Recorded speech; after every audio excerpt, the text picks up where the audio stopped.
Hello and welcome back to Cinecircle, a roundtable discussion between me and a guest about our favorite things in the world, movies, movie news, TV, and streaming. My guest here today is Nicholas Crapanzano, one of my fellow peers here at the high school. Today, what are we talking about today? We're talking about the best and worst movies of the great Sir Christopher Nolan. I don't think he's knighted yet. Yeah, I don't think he's knighted. But I actually know, I did see a thing that said he might get knighted soon. So, Really? Hey, oh, let's go. Hey, oh, let's go.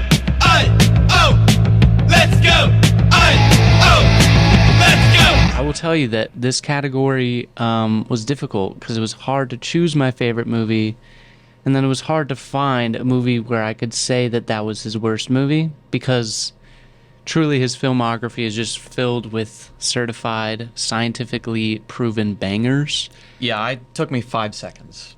To choose your worst. I have a feeling we have the same worst, but yeah, let's just get right started. Let's get right into it. All right, Nick, tell me, what's your favorite Christopher Nolan movie? All right, so this one actually did take me a couple of seconds to think about, because he's got such a wide filmography, and Yeah. I've seen almost every one of them, and Right. I've loved almost every one of them. Yeah. But I really think what hit the spot, at least recently, because like anything could change, what hit the spot is definitely Oppenheimer. Yeah. That's my best Nice. movie right now. Yeah.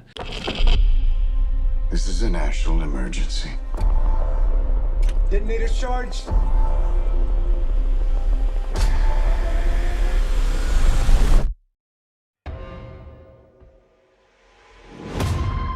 We're in a race against the Nazis, and I know what it means. If the Nazis have a bomb.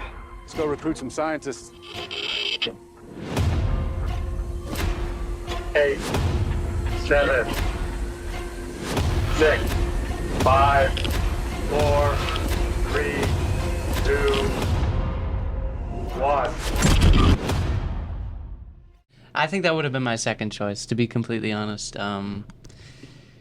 I think just like seeing it over this summer, I got to see it 2 times I got to see it 3 times in the theaters, but the first 2 times was just like immaculate because of how grand of a scale it was. So I got to see it in 70 millimeter IMAX the first time. Yeah. And the whole story of me meeting one of the guys who was in it and then sitting next to him, it was crazy. And then I got to see it in the biggest theater in the nation, at Lincoln Hall.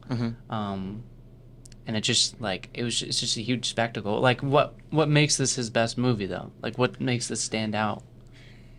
I'd say less of a spectacle, and I'd say the fact that like it captivated the world. Yeah. Like such a story-driven, and visual-driven, but such a in-depth story. Yeah. Just it took you along the ride.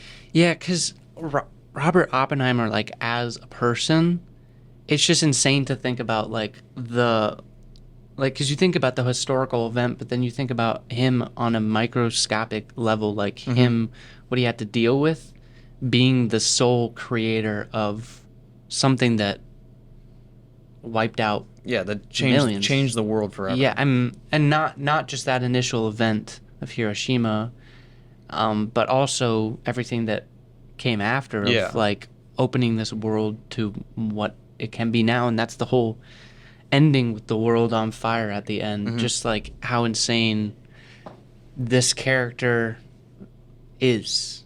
You know? I think he did such a good job of bringing it to screen. Yeah. If I haven't seen Interstellar in like a couple of years, Yeah. so when I go back and watch Interstellar in the coming weeks, the list might change. The list always changes. Yeah. Yeah. Because Yeah. Interstellar hits. Yeah, it does. And I mean, like, it's just when a director creates something that's going to change the world forever while making a movie about technology that Changing the world. changes the world Yeah. forever, making that new camera so that future filmmakers can access that and tell stories on a new level while creating a movie about how someone took this piece of technology that's going to change countries and worlds and how we live forever. And that line may seem cringy when Matt Damon goes, how about because this is the most important effing thing that's ever going to happen in the history of the world. And you're like, all right, chill out. But then you think about it, you're like, Yeah. like, this is a big thing that happened in our world, that atomic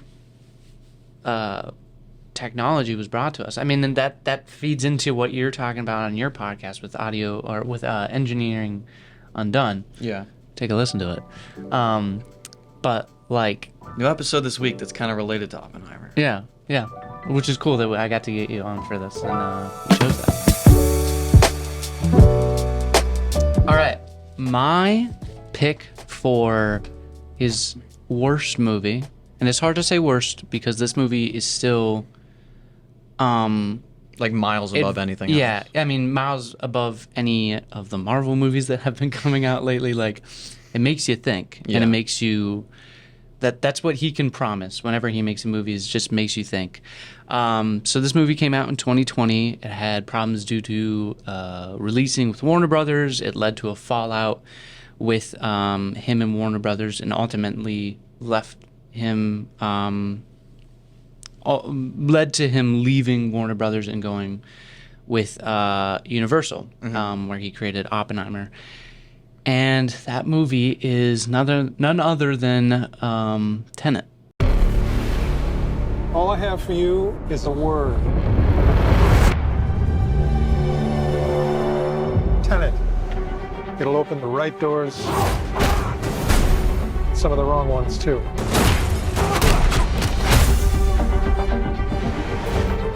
Use it carefully.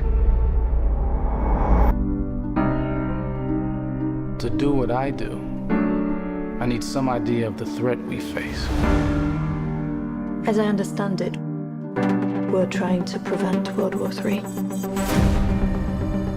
I'm not saying Armageddon here. No. Something worse. And this movie, it seems so right going into it. Watching the trailers, I was ultimately... the trailers were like... I was convinced, that this is going to be the next big thing. And I think the reason that the trailers looked so good was because you could hear what they were saying in the trailer. There's a big controversy. If you haven't seen Tenet, there's a big controversy about how the mixing of the audio and the music and the sound effects is off, and you can't hear what they're saying. You can even get that in some parts of the trailer too. Yeah, and I get it. I understand it because it definitely does come through, especially when he's wearing that mask at one point. It's just tough to hear. But, I mean, it was shaping up to be great. Robert Pattinson, one of my favorite actors. John David Washington, the son of a legend. Denzel Washington. Kenneth Branagh. He had Hoyte van Hoytema doing cinematography. Ludwig Göransson, who's, shaping up to be... I still listen to the soundtrack. Oh, yeah. I mean, Trucks in Place. That track, if you haven't listened to it, it's sick. It's insane.